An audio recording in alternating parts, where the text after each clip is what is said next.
다니엘서 강의 18번째 시간입니다. 다니엘서 4장은 바벨론의 느부갓네살 왕이 자기의 통치 마지막 때쯤 돌아본 자기의 삶을 되새기며 자기가 통치하고 있던 모든 나라들, 다른 언어를 쓰는 모든 나라들 다 포함하겠죠. 그 나라에게 편지를 보내는 내용을 기록하고 있습니다.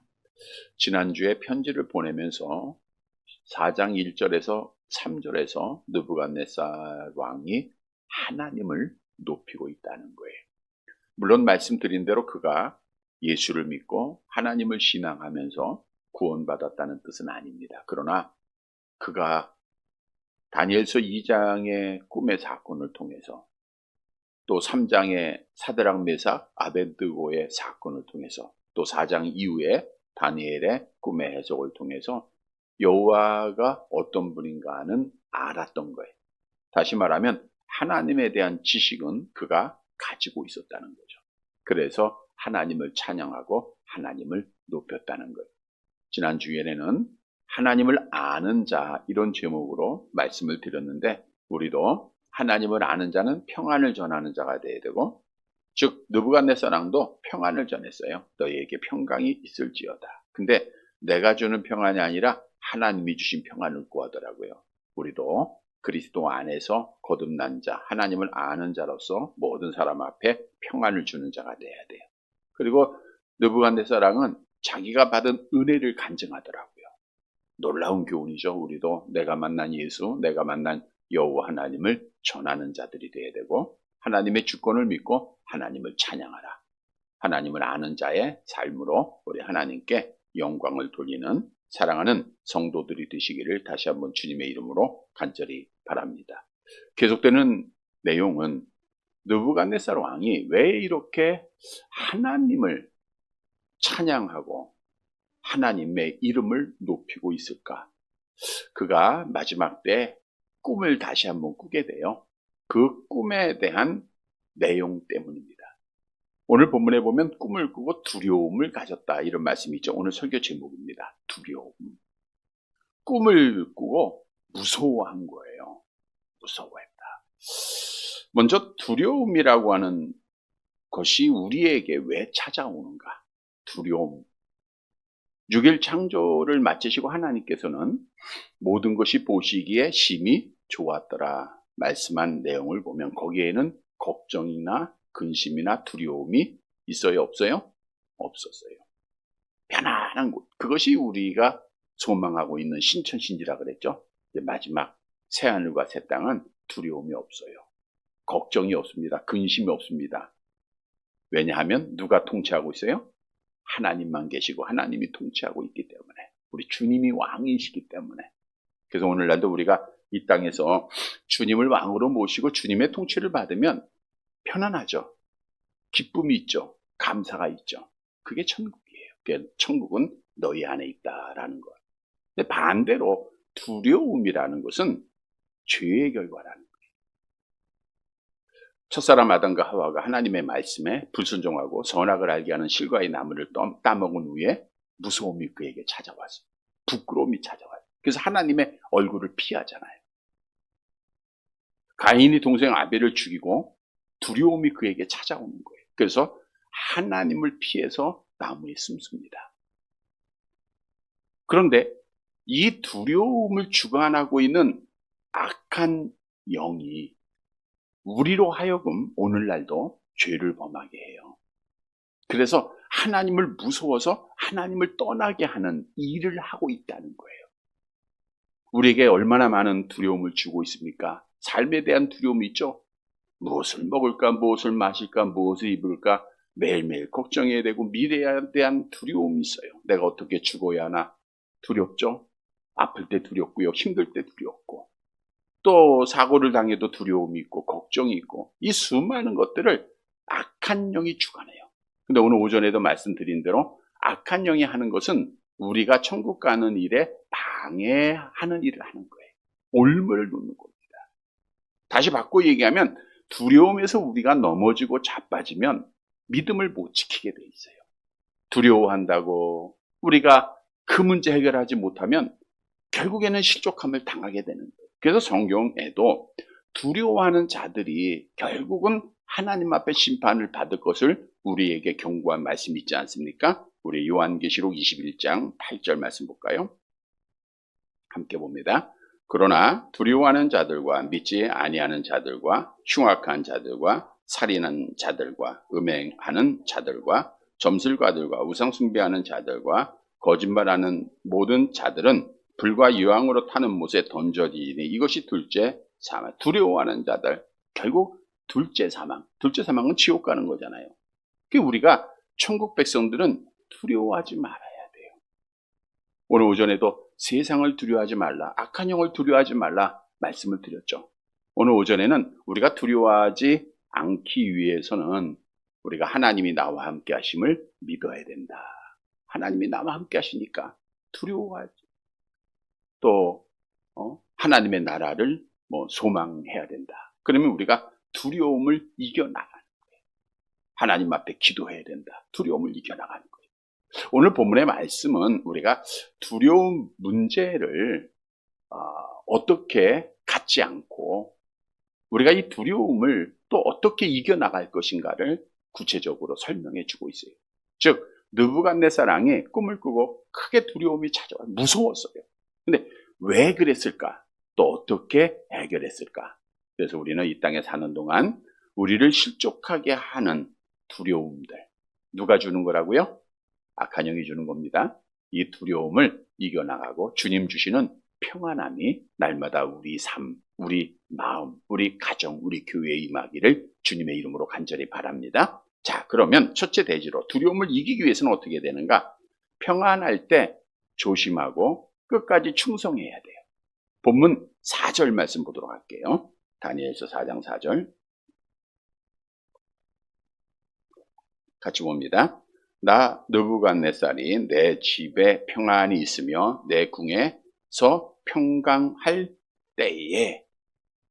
느부갓네살 왕이 된 초기에는요, 누구나가 처음 지도자가 되면 열심히 할 거 아니에요. 특히 나라를 넓히기 위해서 이방 나라를 정복해야 되니까 느부갓네살 왕이 앞장서서 전쟁을 계속했어요.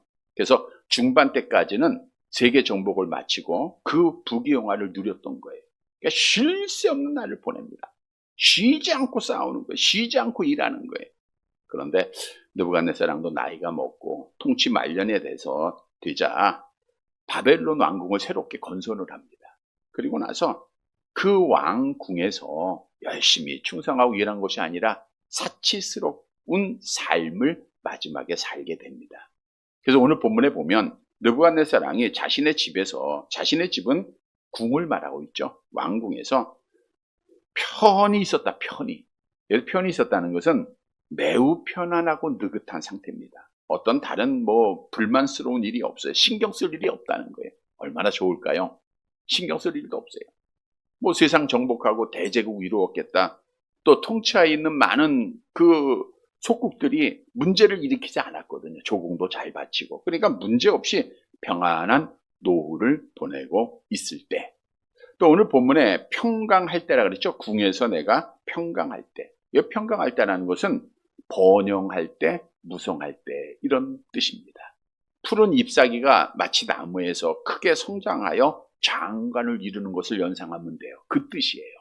즉 느부갓네살 왕이 통치할 때 바벨론은요, 그 잎사귀가 푸르어서 만발하여 웅장하여 세계를 지배하는 그러한 평강을 누리고 있었다는 거예요. 이러한 권세를 가지고 이러한 평강을 가지고 그가 말년에는 그 왕궁에서 오늘 본문에 보니까 평안하게 느긋하게 번영을 누리고 만족하고 있었던 거예요. 근데 그때에 느부갓네살 왕에게 뭐가 찾아왔어요? 두려움이 찾아온 거예요. 자, 이 말씀을 묵상해 보니까 우리에게도 귀한 교훈을 주더라고요. 편안하다, 안전하다, 지금 됐다. 이렇게 안일함에 빠지면 결국 악한 영이 우리에게 두려움을 준다는 거예요. 그래서 두려움을 이기기 위해서, 두려움을 갖지 않기 위해서는 우리가 편안할 때, 이 정도는 됐어. 나 이만하면 됐어. 라고 생각될 때 더 열심히 끝까지 주의 일을 해야 된다는 거예요. 아리람에 빠지면 반드시 넘어지게 돼 있어요. 우리가 오전에도 다윗에 대한 말씀도 드렸지만 다윗도 마찬가지입니다. 다윗이 이제 하나님의 은혜 가운데 사울의 뒤를 이어서 이스라엘 나라에 이제 진짜 왕이 되지 않습니까? 왕이 된 후에 우리가 역사서를 보면은 얼마나 다윗이 열심히 일했는지 몰라요. 전쟁 때마다 가장 앞에 서서 나가서 일을 했어요. 싸우고 그래서 나라를 넓히고 안정을 찾고 다윗이 충성했던 하나님의 종입니다. 그런데 하나님의 은혜로 이제 번영을 해요. 번영을. 평안해집니다. 그러다 보니까 이제 나는 좀 쉬어도 되겠지. 그리고 전쟁을 하는데 자기가 앞장서서 열심히 가서 전쟁에 참여한 것이 아니라 이제는 뒤로 빠져요. 특히 이제 유명한 사건이 있죠. 우리가 말씀드린 대로 암몬과의 전쟁할 때입니다. 암몬과의 전쟁할 때 어떻게 됐는가? 우리 사무엘하 11장 1절 말씀 볼까요? 같이 봅니다. 그 해가 돌아와 왕들이 출전할 때가 되매 다윗이 요압과 그에게 있는 그의 부하들과 온 이스라엘 군대를 보내니 그들이 암몬 자손을 멸하고 랍바를 에워쌌고 다윗은 예루살렘에 그대로 있더라. 왕들이 출전할 때라는 것은 왕들이 직접 전쟁에 참여해야 된다는 거예요. 그런 전쟁입니다. 다윗은 전쟁에 참여했어야 된다는 거예요. 그런데 다윗은 전쟁에 참여하지 않고 사무엘하 11장에 보니까 자기의 부하 요압에게 전쟁을 맡겨요. 그리고 부하들을 다 보내고 전쟁에 나가게 하죠. 그리고 다윗은 어디에 있어요? 예루살렘 왕궁에 그대로 있는 거예요. 그대로 있었다. 다윗이 그대로 있으면서 뭐 전쟁 나간 사람을 위해서 기도하고 이러면 좋은데 그게 아니었죠. 어떤 삶이었죠? 우리 사무엘하 11장 2절 함께 봅니다. 저녁 때에 다윗이 그의 침상에서 일어나 왕궁 옥상에서 거닐다가 그곳에서 보니 한 여인이 목욕을 하는데 심히 아름다워 보이는지라. 저녁 때에 다윗이 침상에서 일어났어요. 저녁 때는 어두울 때를 말하고 있어요. 어두울 때 해가 서산으로 뉘엿뉘엿 넘어가는 그 황혼의 무렵에 침상에서 일어났다라는 것은 그가 밤새도록 먹고 마시고 놀았다는 것을 말하고 있는 거예요. 그냥 밤새도록. 지금 자기의 군사들은 뭐 하고 있어요? 전쟁하고 있는 거예요. 전쟁하는데 자기는 뭐 하고 있어요? 왕궁에서 편하게 먹고 마시고 쉬는 거예요. 그 침상에서 일어나서 편안하다. 나 안정하다. 오늘 느부갓네살 왕처럼 그렇게 평안함을 누릴 그때죠. 나태하고 게으른 모습이었죠. 그래서 잠에서 깨어난 다윗 왕이 이제 왕궁을 한가롭게 거닐게 옥상을 거닐게 돼요. 그러니까 다윗의 왕궁은 다른 주변의 집들보다 높은 곳에 위치하였기 때문에 왕궁 옥상에서 모든 집들이 다 보이는 거예요. 그러다가 목욕하는 아리따운 한 여인이 눈에 들어오죠. 그래서 한 여인을 목욕하는데 심히 아름다워 보인다. 탐심이 들어간 거예요. 탐심이 들어가면 우리의 악한 영도 아담과 하와를 유혹할 때 탐심하게 했잖아요. 하와가 뭐예요? 보니까 먹음직도 하고 보암직도 하다. 그게 탐심이거든요.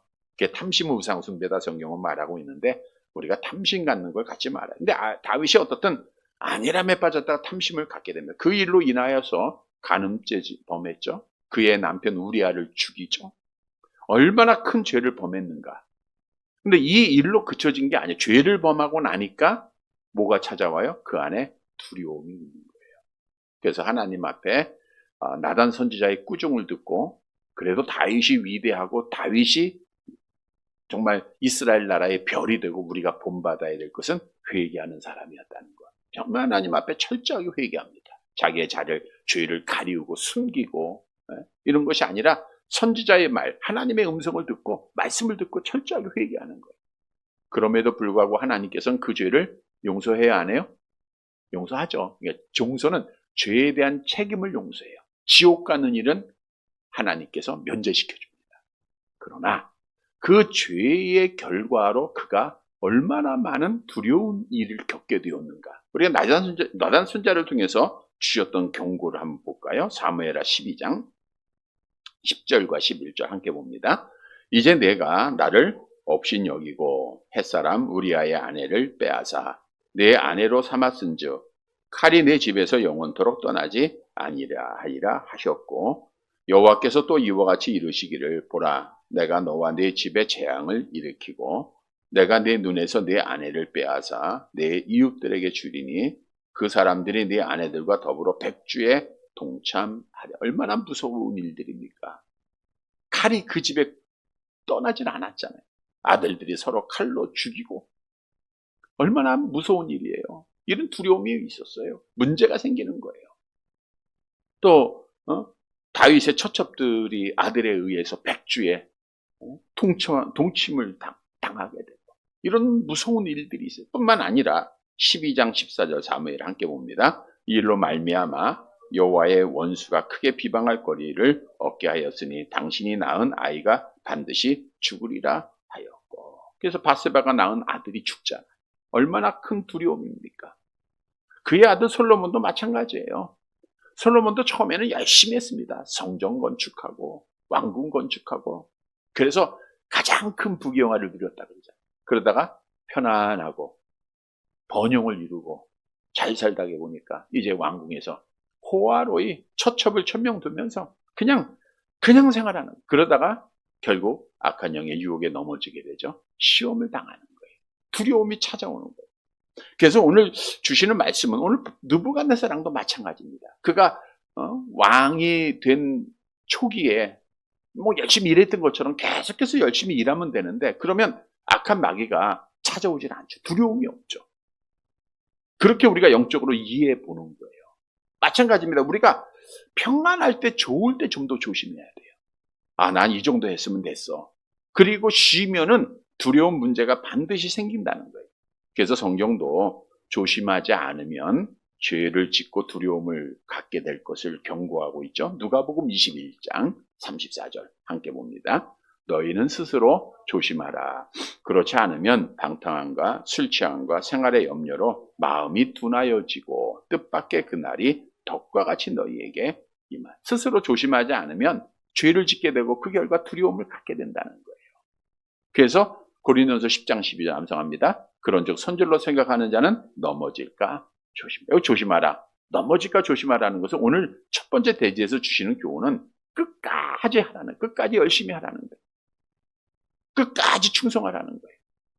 우리가 하나님 앞에 예배 드리는 거, 나 이 정도 예배 드렸으면 됐지 하고 이제 뭐 예배를 줄여간다든가 예배를 가끔 나온다든가, 지금까지 이렇게 헌신했으면 됐지, 그리고 헌신을 끊는다든가 하나님 앞에 하지 않는다든가, 기도 내가 지금까지 이렇게 열심히 했으면 됐지 하며 기도하지 않는다든가, 이렇게 신앙생활의 행위를 계속하고 열심히 하고 충성해야 되는데, 그래서 성경도 끝까지 충성하는 자에게 하나님이 상급을 약속하잖아요.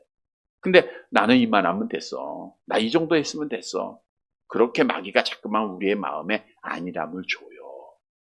우리를 실족하게 하고 죄짓게 하고 두려움을 주기 위해서입니다. 그래서 우리 믿는 성도들은 끝까지 열심히 해야 돼요. 신명기 4장 9절 함께 봅니다. 오직 너는 스스로 상가며 내 마음을 힘써 지키라. 그리하면 내가 눈으로 본 그 일을 잊어버리지 말라. 내가 생존하는 날 동안에 그 일들이 내 마음에서 떠나지 않도록 조심하라. 생존하는 날 동안 열심히 하나님의 말씀대로 주어진 일에 충성하는 거예요. 기도하는 일에 충성해야 돼요. 예배하는 거 빠지지 말고. 얼마나 마귀가 시험합니까? 그래도 주일 저녁에 이렇게 나와서 예배 드리면 마음이 편안해요. 마귀가 틈을 못 타요. 근데 집에 있으면 마귀가 죄짓게 하고 또 두려움을 주잖아요. 어떤 분이 그러죠. 너무 바쁘게 생활하는 분이 있어요. 그래서 자기는 감기도 걸릴 시간이 없대요. 그렇게 바쁘게 일하는. 이걸 영적으로 풀이해보면 열심히 충성하고 열심히 헌신하고 열심히 예배하면 마귀가 틈을 못 하는 거예요. 죄를 안 짓게 되죠. 두려움을 안 갖게 되는 거예요. 그래서 오늘 본문에서 주시는 교훈은 여러분 열심히 해야 됩니다. 끝까지 충성해야 됩니다. 죽도록 충성하라 그랬죠. 그러면 내가 생명의 관을 내게 줄 것을 말씀하고 있어요. 오늘 오전에도 신앙생활 언제까지 한다고요? 끝까지. 근데 누워있으면 안 돼요. 편안하다고 이 정도면 됐다고 우리가 안일함에 빠지면 마귀가 그 틈을 놓치지 않습니다. 성도 여러분, 오늘 느부갓네살랑이 이 정도면 됐어. 내가 대제국을 이루었어. 편안하다, 평강하다 할 때 마귀가, 물론 이제 그 꿈은 하나님이 주신 꿈인데 영적으로 해석하는 겁니다. 우리에게 두려움을 줍니다.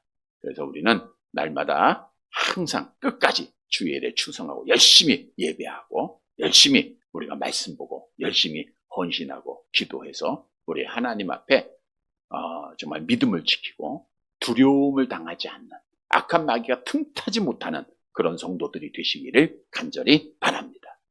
두 번째로 두려움을 이기기 위해서는 깨어 있어야 돼요. 깨어 있어야 됩니다. 본문 5절 말씀 볼게요. 다니엘서 4장 5절. 같이 봅니다. 한 꿈을 꾸고 그로 말미암아 두려워하였으니 곧 내 침상에서 생각하는 것과 머릿속으로 받은 환상으로 말미암아 번민하였느니라. 근심 없이 만족한 삶을 누리며 하루하루 살아가던 어느 날 밤, 예고도 없이 갑자기 느부갓네살 왕이 두려움이 찾아왔습니다. 그 두려움은 오늘 본문에 보니까 꿈을 꾸고 그로 말미암아 두려워했다는 거예요. 그가 뭐 외부로부터 침입을 받았다, 전쟁을 한다, 백성들이 반란을 일으켰다, 이런 두려움이 아니에요. 이런 걱정이 아니고 꿈을 꾸다가 두려우게 돼요. 한 꿈을 꿨다라고 하는 것인데, 느부갓네살 왕이 평안할 때 한 꿈을 꾸게 되는데 그 꿈은 하나님이 주시는 꿈입니다. 미래에 되어질 일들을 보여준 거죠. 그로 말미암아 두려웠다. 그러니까 느부갓네살 왕이 꾼 꿈이 무서운 꿈이었다는 거예요. 알 수 없는 꿈이었다는 거죠. 오늘날 심리학자들은 자신이 소망하는 바가 꿈으로 보여지고 또 이루지 못한 것, 또 꿈으로 보여진다 이렇게 말하기도 하는데, 느부갓네살은 그게 아니라 무서운 꿈, 하나님께로부터 미래에 되어질 일들을 받은 겁니다. 그래서 내가 침상에서 생각하는 것과 머릿속으로 받은 환상, 그러니까 꿈 일을 말하고 있는 거죠. 그러니까 침상에서 누워있다가 꿈을 꾸고 이제 생각을 해요. 그 환상을 보게 돼요. 꿈을 생각을 합니다. 그거로 말미암아 번민을 하게 돼요. 이 번민이라는 것은 몹시 떨면서 어쩔 줄 몰라 했다는 거예요. 벌벌 떠는 거예요. 꿈을 꾸고 나서 벌벌 떱니다. 자, 요 시간 전까지 느부갓네살 왕은 평안하다. 정말 만족한 삶을 누리고 있었던 거 아니에요. 근데 갑자기 찾아와, 갑자기. 자, 이걸 우리가 영적으로 해석을 합니다. 여러분, 두려움이라는 것, 죄라고 하는 것, 갑자기 우리에게 찾아온다는 거예요. 마지막 시간 갑자기 찾아온다는 거예요. 누가 언제 어떻게 죽을지 오늘 기도에도 있었지만 모르잖아요. 하나님이 부르시면 그냥 가야 돼요, 지금. 근데 그러한 두려움의 시간들이 어떻게 찾아와요? 예고하지 않고 갑자기 온다는 거예요. 계획하지 않을 때 옵니다. 사고도 갑자기 일어나는 거예요. 사기를 당하는 것도 순식간이죠. 보이스피싱 당하는 것도 순식간이다 그러더라고요. 갑자기 당하는 거예요. 갑자기. 병도 갑자기 찾아오고요. 우리가 이 땅에서 겪고 있는 많은 두려움의 문제들이 갑자기 찾아온다는 거예요. 그래서 우리는 이 사실을 알고 준비를 하면 되잖아요. 준비를 해야 돼요. 준비하지 못하는 자들은 두려움에 빠져서 절망하고 포기하고 목숨도 끊기도 하고 세상 것 우리가 바라보잖아요. 그러나 우리는 준비를 해야 돼요. 여러분, 우리에게 두려움을 주는 마귀는 갑자기 우리에게 찾아옵니다. 마지막 시간이 우리에게 갑자기 찾아와요. 마귀가 가지고 있는 무기 중 가장 큰 무기가 우리를 죽이는 거라. 갑자기 찾아옵니다.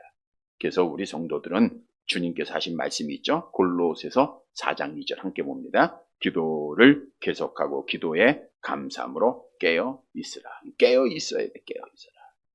특히 우리 그리스도인들은 아무리 신앙생활을 잘했다 할지라도 주님이 지금 오신다. 물론 우리는 어떻게 영접해야 돼요? 주님이 지금 딱 오세요. 뭐라고 해야 돼요? 네, 주여 어서 오시옵소서. 그거 잊지 말아요. 그렇게 고백하면 돼요. 이거 주님이 잠깐만 이렇게 하면 안 되잖아요. 그럼에도 불구하고 또 무서운 부분이 있어요. 왜? 우리가 항상 부족한 사람들이니까 무서운 부분들이 있습니다. 바꿔 얘기하면 주님의 오심도 우리가 잘 준비를 해야 된다. 그게 마지막에 가장 큰 준비죠. 그래서 예수님께서 그렇게 말씀하셨잖아요. 마태복음 24장 43절 함께 봅니다. 너희도 아는 바니 만일 집주인이 도둑이 어느 시각에 올 줄을 알았다면 깨어 있어 그 집을 뚫지 못하게 하였으리라. 뭐 당연한 일이죠. 집주인이 도둑이 몇 날 며칠을 몇 시에 갈 거야 하면 그 시간에 깨어 있을 거 아닙니까? 마찬가지라는 거예요. 언제 두려움의 시간, 언제 마지막 시간이 우리에게 올지 알지 못하기에 우리는 깨어 있어야 돼요. 준비하고 있어라. 우리 주님이 많은 말씀합니다. 마태복음 24장 44절 같이 봅니다. 이러므로 너희도 준비하고 있으라. 생각지 않은 때에 인자가 오리라. 여기서 준비하고 있으라, 깨어 있으라는 것은 당연히 기도하라는 거죠. 그래서 우리가 영적으로 깨어 있으면 마귀의 시험에 넘어져 죄짓고 두려움에 빠진 일이 없습니다. 뿐만 아니라 우리가 연약하다 보니까 두려운 일을 다 당하게 돼요. 걱정, 근심 없는 사람 없잖아요. 염려하잖아요. 여러 가지 많은 일들 속에서 염려합니다. 그래, 그때에도 마찬가지. 깨어 있으면, 기도하면 하나님이 두려움을 평강으로 바꾸어 주십니다. 우리가 잘 아는 성경에서 약속한 말씀이 있죠. 빌립보서 4장 6절 7절 함께 봅니다. 아무것도 염려하지 말고 다만 모든 일에 기도와 간구로 너희 구할 것을 감사함으로 하나님께 아뢰라. 그리하면 모든 지각에 뛰어난 하나님의 평강이 그리스도 예수 안에서 너희 마음과 생각을 지키시라. 광야 같은 인생길, 나그네 삶, 얼마나 많은 문제들이 있습니까? 걱정, 근심의 연속이죠. 한날의 괴로움이 계속해서 이어지게 돼 있죠. 그러나 우리는 하나님 앞에 기도하는 거예요. 그러면 하나님의 평강이 그리스도 예수 안에서 우리를 다스린다는 것은 우리 안에 있는 두려움이, 우리 안에 있는 걱정과 근심이 다 없어진다는 거예요. 평강으로 이겨나가는 겁니다. 그래서 우리가 염려하지 말아야 돼요. 그럼에도 예수를 믿는다고 하면서 염려할 것이 많잖아요. 무엇을 먹어야 되나, 무엇을 마셔야 되나, 무엇을 입어야 되나. 그때 주님이 그래서 잘하는 말씀으로 비유하셨잖아요. 마태복음 6장 31절 32절 함께 봅니다. 그러므로 염려하여 이르기를 무엇을 먹을까, 무엇을 마실까, 무엇을 입을까 하지 말라. 이는 다 이방인들이 구하는 것이라. 너희 하나 아버지께서는 이 모든 일이 너희에게 있어야 할 줄을 아시느니라. 공중의 백합화를 봐라. 들의 백합화를 봐라. 공중의 새를 봐라. 누가 먹이시고 누가 입히시는가? 우리 주님이 다 하잖아요. 여러분, 우리가 찬송을 통해서 지금까지 지내온 것 주의 크신 은혜다 고백은 해요. 주님이 나에게 은혜를 주셨고 지켜주셨고 채워주셨고 공급해 주셨고, 그럼에도 또 앞으로 삶은 걱정 근심이에요. 이게 마귀가 주는 겁니다. 어떻게 살아야 되나? 우리는 하나님 앞에 그래서 기도하는 거예요. 기도할 때 이 모든 염려가 주님 앞에 맡겨져요. 그래서 예수 믿는 사람들은 걱정 근심하는 자가 아니라 평안한 자예요. 기뻐하고 감사하는 자입니다. 주의 영이 우리에게 임하시고 우리가 기도하면 하나님 앞에 평안합니다. 그게 천국이라 그랬죠. 성경도 약속하잖아요. 베드로전서 5장 7절 암송해 볼까요? 너희 염려를 다 주께 맡기라. 이는 그가 너희를 돌보십니다. 너희 염려를 다 주께 어떻게 해요? 맡겨야 돼요. 그러면 하나님께서 모든 일을 다 책임져 주시는 거예요. 맡기라는 것은 기도하라는 거예요. 오늘 본문의 느부갓네살 왕이 갑자기 그에게 찾아온 거예요. 여러분, 무슨 일이 갑자기 우리에게 찾아올지 몰라요. 그래서 우리 믿는 성도들은 영적으로 날마다 깨어있고 기도하는 자가 돼야 돼요. 하나님과 늘 기도하면요, 마귀가 시험하지 못할 뿐 아니라 또 시험 당해도 건짐받고 평안함이 찾아오는 거예요. 그래서 기도로 늘 깨어있어요. 성도 여러분, 우리가 갑자기 찾아오는 마귀의 시험들, 두려움들 깨어 기도하여서 두려움을 잘 이기고 믿음을 지키는 사랑하는 자들이 되시기를 간절히 바랍니다. 그리고 세 번째로, 두려움이 왔어요. 그때는 어떻게 해야 되는가? 세상을 의지하지 말고 하나님 의지해야 됩니다. 본문 6절 말씀 볼게요. 느부갓네살 왕이 꿈으로 인하여 크게 걱정 근심하며 두려워할 때 어떻게 일을 지금 해결을 했는가? 자, 먼저 이렇게 했습니다. 6절 같이 봅니다. 이러므로 내가 명령을 내려 바벨론의 모든 지혜자들을 내 앞으로 불러다가 그 꿈의 해석을 내게 알게 하라 하였더라. 느부갓네살은 제2초기 2장에 나와 있죠. 2장에서도 꿈을 꾸고 어떻게 했어요? 자기가 다스리는 나라의 모든 지혜자들을 다 불렀잖아요. 다 소환을 합니다.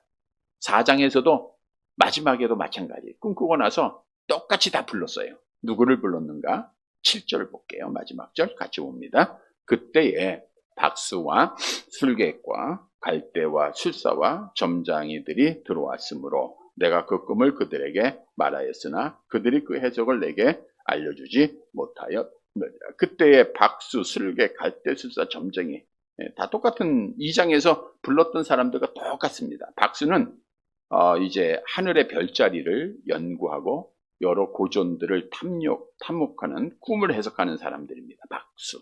술객은 주문을 불러서 영혼을 불러내는 사람이다. 이런 뜻인데 신들과 접촉한다는 그렇게 주장하는 사람이에요. 하나님 앞에 자기들이 섬기는 신으로부터 계시받는 영적 전문가를 말하고 있고, 점쟁이는 계속해서 중얼거리면서 점을 치거나 마법을 행하는 자들을 말하고 있고, 갈대아 술사는 신바벨론 제국 창건에 주도한 정치, 종교, 군사적인 힘의 주축에 선 지혜로운 자들을 말하고 있어요. 이들도 기륭을 말하고 꿈을 해석하는 자들입니다. 자, 느부갓네살 왕은 두 번째 꿈을 꾸고 똑같이 박수와 술객과 점쟁이, 갈대아 술사를 다 불러 모은 거예요. 그리고 나서 2장과 다르게 합니다. 2장에서는 꿈을 알려줬어요, 안 알려줬어요? 안 알려주고, 야, 내가 꿈도 맞춰. 그리고 해석해봐 이랬잖아요. 이거 참 막연한 일이에요. 근데 다니엘은 하나님의 은혜로 하잖아요. 자, 그런데 4장에서 느부갓네살은 꿈을 그들에게 말합니다. 오늘 본문에 보시면 뭐라고 그랬어요? 내가 그 꿈을 그들에게 어떻게 했어요? 말하였으나. 꿈의 내용을 말씀했어요. 꿈의 내용은 이제 다음 주에 나오겠는데. 그런데 꿈의 내용을 들었으면 대충 해석도 할 만한데, 이렇게 지혜롭다고 하는 많은 사람들이 해석을 하지 못하는 거예요. 그러니까 왕은 두려움이 더 커졌겠죠. 꿈을 알아야 되는데 모르니까 얼마나 걱정스러운 일입니까? 즉, 느부갓네살은 이제 처음부터 다니엘을 부르지 않은 것은 다니엘이 섬기는 여호와 하나님이 얼마나 더 월등한가를 비교하기 위해서 하나님이 그렇게 하신 거예요. 근데 느부갓네살은 어떻든 자기가 다 거느리고 있는 자들을 다 지혜롭다는 자들 다 부른 거예요. 꿈을 알려줍니다. 해석하게 합니다. 못해요. 그러니까 문제가 해결돼야 안 돼요? 안 되잖아요. 우리에게 주는 교훈이에요. 여러분, 우리가 어떤 문제가 생기고 일이 있을 때, 두려움이 찾아왔을 때 우리가 세상적인 방법으로 해결할 때가 참 많아요. 세상적인 어떤 힘이 있는가? 어떤 방법이 있을까? 어떻게 해야 되는가? 이렇게 하면 문제 해결 안 된다는 거예요. 문제의 두려움의 해결은 세상을 의지해서 안 되고 하나님을 의지해야 된다는 거예요. 세상은 우상을 말하고 있죠. 우상들. 여러분, 우상 앞에 빌어봐야 하나님을 알지 못하는 자는 우상 섬기고 또 미신 숭배하는 자들이잖아요. 다 헛된 거예요. 헛된 겁니다. 이 헛됨에는 세상의 모든 걸 다 포함하고 있어요. 시편 135편 17절 18절 같이 봅니다. 귀가 있어도 듣지 못하며 그들의 입에는 아무 호흡도 없나니 그것을 만든 자와 그것을 의지하는 자가 다 그것과 같으리라. 엘리야 선지자와 갈멜산상에서 대결했던 바알 선지자들 얼마나 열심히 불렀습니까? 불러도 대답이 없어요. 귀가 있어도 듣지를 못하잖아요. 입이 있어도 말하지 못하잖아요. 그래서 세상의 힘을 의지하는 자들은 다 그것과 같다는 것은 허무하게 된다. 해결하지 못한다는 거예요. 유다가 이제 아수르의 공격을 받게 됩니다. 아수르가 공격할 때 이제 열왕기하 18장의 내용인데 한번 18장 볼까요? 13절 같이 봅니다. 히스기 왕 제14년에 아수르의 왕 사네립이 올라와서 유다 모든 견고한 성읍들을 쳐서 점령하고, 그러니까 견고한 성읍을 다 점령하고 이제 예루살렘을 에워쌌어요. 그때 이제 히스기야 왕이 한 방법이 뭐예요? 처음에 한 방법은 조공을 두는 거예요. 그러니까 성전에 있는 금은 모든 거 다 가져다가 바칩니다. 그랬더니 두려움이 해결이 안 돼요. 아수르 왕이 돈만 받고 물러간 것이 아니라 더 크게 위협을 하는 거예요. 그랬더니 두 번째 방법은 뭐냐? 애굽으로 가냐고. 또 있는 거 다 긁어 모아가지고 애굽에 사신을 보내서 도움을 구해요. 그러니까 히스기야 왕이 선한 왕이지만 결국 그도 처음에는 세상을 의지하고 세상의 방법대로 두려움을 해결하려고 했다는 것을 우리가 보게 돼요. 우리 모습이에요. 우리도 아무리 신앙이 좋아도 세상 방법을 먼저 찾게 된다니까요. 세상 사람 먼저 의지하잖아요. 백이 뭐가 없을까? 누가 좀 도움이 될까? 그렇게 하지 말라는 거예요. 그래서 성경은 잘하는 말씀으로 교훈하죠. 이사야서 31장 1절 3절 같이 봅니다. 도움을 구하러 애굽으로 내려가는 자들은 화 있을진저 그들은 말을 의지하며 병거의 많음과 마병의 힘이 강함을 의지하고 이스라엘의 거룩하신 이를 앙모하지 아니하며 여호와를 구하지 아니하나니 애굽은 사람이요 신이 아니며 그들의 말들은 육체요 영이 아니라 여호와께서 그의 손을 펴시면 돕는 자도 넘어지며 도움을 받는 자도 엎드러져서 다 함께 멸망하리라. 절대로 세상 의지하며 해결되는 게 없다는 거예요. 히스기야 왕이 있는 거 다 해봤자 안 돼요. 마찬가지예요. 우리가 처음부터 아무것도 없으면 하나님 의지합니다. 근데 있는 사람들은 있는 것 가지고 해보려고 해요. 근데 다 없어졌어. 이제는 하나님밖에 없는 거예요. 다 빼앗기고 나서. 그래서 히스기야 왕이 이제 무릎을 꿇고 기도를 하는 것밖에 없어요. 세상을 의지하고 방법을 때려 해보려고 했다가 안 돼가니까 이제 하나님만 의지하는 거예요. 하나님 의지했더니 기적이 일어나요. 두려움에 벌벌 떨었던 그 기도를 하나님이 들으세요. 그래가지고 한밤 하나님의 사자가 18만 5천 명을 죽이잖아요. 다 도망가게 했잖아요. 문제 한 방에 해결해 줍니다. 여러분, 두려울 때 세상 의지하고 세상 방법으로는 안 된다는 거예요. 문제 있을 때 절대 안 됩니다. 그렇다고 병원 가지 말라, 약 먹지 말라 이건 아니에요. 우리가 먼저 찾아야 할 것이다. 먼저 우리는 여호와 하나님을 찾아야 돼요. 성경은 약속하고 있죠. 우리 여호와 하나님은 우리의 육신의 모든 문제, 영적인 문제를 치료하는 분입니다. 출애굽기서 15장 26절 함께 봅니다. 나는 너희를 치료하는 여호와입니다. 그러니까 영적으로 병들고 육신적으로 병들었을 때 여호와 하나님이 치료하잖아요. 하나님 앞에 나와서 하나님을 의지하는 거예요. 하나님 의지. 우리가 환난을 당합니다.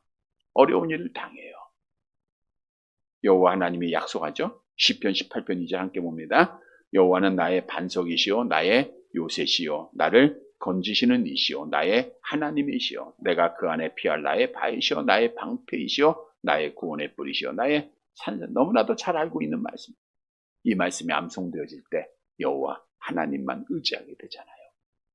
하나님을 의지하고 하나님을 앙망할 때 하나님이 새 힘 주십니다. 견딜 수 있도록 하세요. 젊은이들은 힘이 있어요. 자기를 의지하려고 합니다. 그러나 그들은 곤비하고 넘어지고 자빠지게 돼 있어요. 그러나 여호와를 앙망하는 자에게, 여호와를 의지하는 자에게 하나님이 약속하잖아요. 이사야서 40장 31절 함께 봅니다. 오직 여호와를 앙망하는 자는 새 힘을 얻으리니 독수리에 날개치며 올라간 같을 것이요 다른 박질하여도 곤비하지 아니하겠고 걸어가도 피곤하지 아니하리라. 그래서 여호와 하나님만 의지하면 돼요. 그러면 문제 해결됩니다. 아픔, 여러 가지 많은 걱정, 근심, 두려움들 여호와 하나님을 의지해야 돼요. 이사야서 33장 2절 계속 봅니다. 여호와여 우리에게 은혜를 베푸소서. 우리가 주를 앙망하오니 주는 아침마다 우리의 팔이 되시며 환난 때 우리의 구원이 되소서. 이 기도를 드려야 돼요. 여호와여 나에게 은혜를 베푸소서.